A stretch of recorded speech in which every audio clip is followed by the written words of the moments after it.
By late January 1258, the morning sun hits the clay walls of Al-Mansur's round city. Founded 5 centuries earlier as the City of Peace, this circular fortress once acted as the center of the Abbasid world.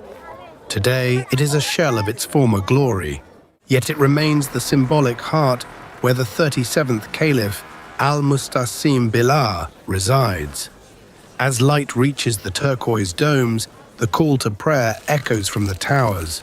Men in heavy wool turbans and layered cotton tunics move through the stone streets, their breath visible in the cool winter air.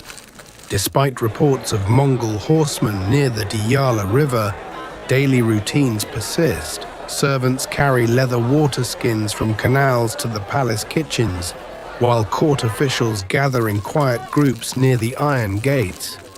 There is a clear strain. The Caliph remains secluded, trusting in divine protection rather than military action.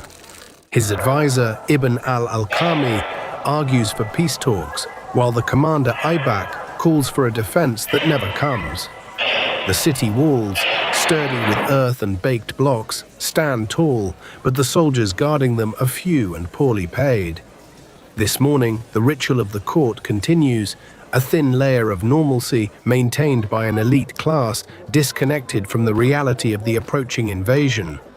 The clatter of pack animals provides a rhythmic backdrop to a city that refuses to believe its end is near. This fortress, designed for security, now feels like a trap.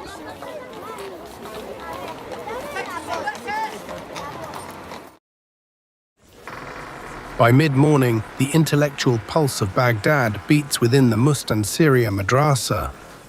Completed only 25 years ago, this grand institution represents the high point of Abbasid scholarship.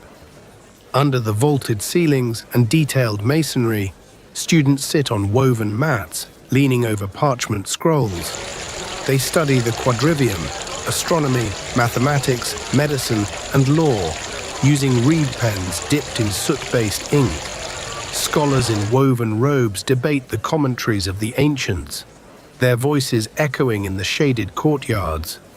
Nasir al-Din Tusi, the brilliant polymath, is already known in these circles, though he currently resides within the Mongol camp as an advisor. The environment within these walls is filled with the scent of old paper and the cedar oil used to preserve wooden book chests. This is the home of the House of Wisdom's legacy, housing hundreds of thousands of manuscripts that have preserved human knowledge for generations. Outside the madrasa, the streets grow busier with artisans and scribes heading to workshops. People pay for goods with silver dirhams, though the prices of basic grains like barley and wheat have begun to rise. There is an unspoken fear among the educated class. They know the Mongols have little respect for the written word of their rivals. Yet the lectures continue, and the pens keep moving, recording history.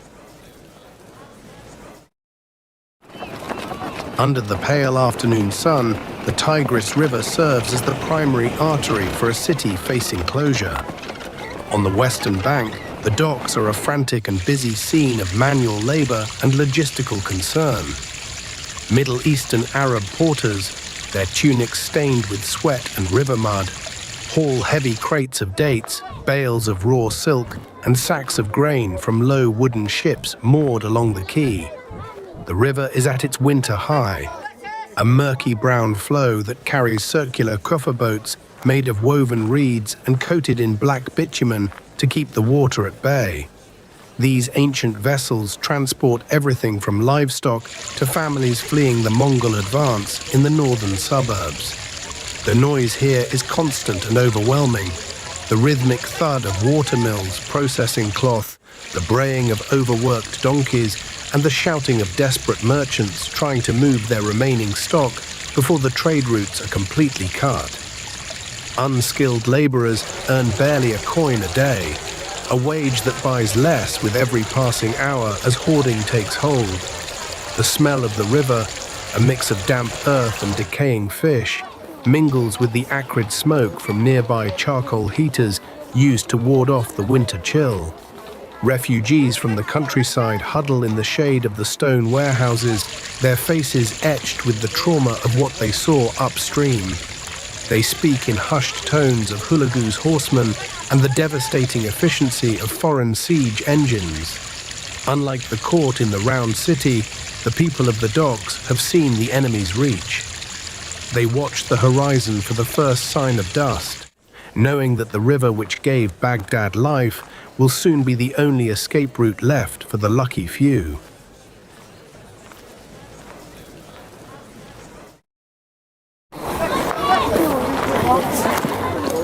The spice market is a maze of sensory overload and growing worry as the shadows lengthen. Stalls are packed with sacks of cumin, coriander, and precious saffron, their sharp aromas blending with the sweet scent of honey cakes and roasting lamb. Skilled blacksmiths at the market's edge hammer rhythmically on glowing iron, repairing blades and lances for a militia that lacks a clear leader. In the narrow alleys, women in colorful outer cloaks navigate past piles of pomegranate and dried figs, their eyes scanning the faces of vendors for news. A plate of bread soaked in meat broth now costs twice what it did a month ago. The economic hierarchy is visible here. Wealthy merchants in brocade bargain for gold jewelry to hide away, while the urban poor struggle to afford a handful of dates. Animal waste and refuse accumulate in the gutters, the smell sharpened by the damp winter air. Children weave through the crowd, some helping their fathers in pottery workshops, others scavenging for food scraps near the communal ovens. There is no festive atmosphere. The usual banter of the market is replaced by hushed conversations about the vizier's alleged choices and the caliph's refusal to pay the standing army.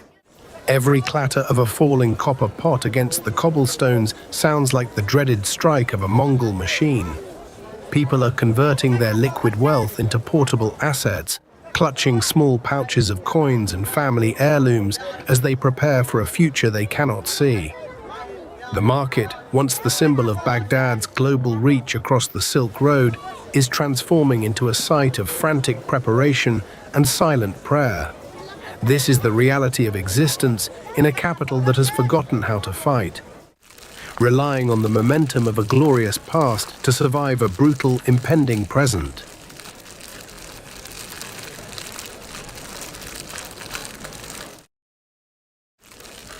Night falls over Baghdad, but the city does not sleep.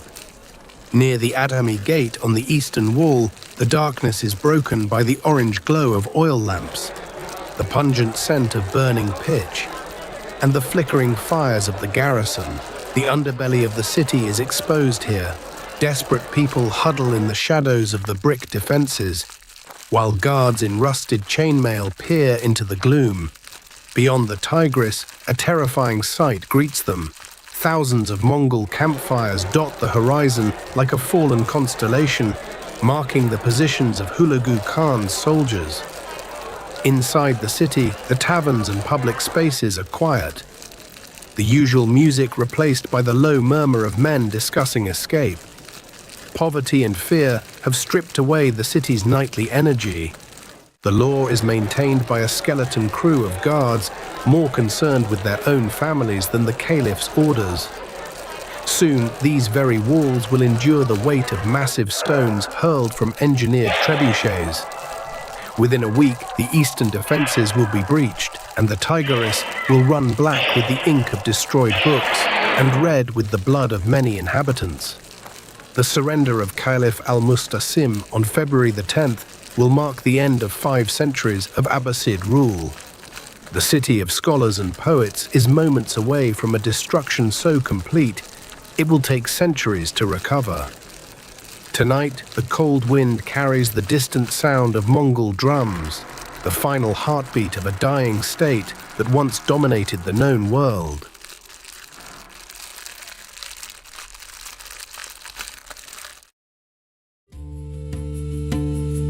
Baghdad's 1258 fall ended the Islamic Golden Age. Libraries burned, canals filled, and the Caliphate vanished. This catastrophe reshaped the Middle East, leaving a permanent legacy of historical loss.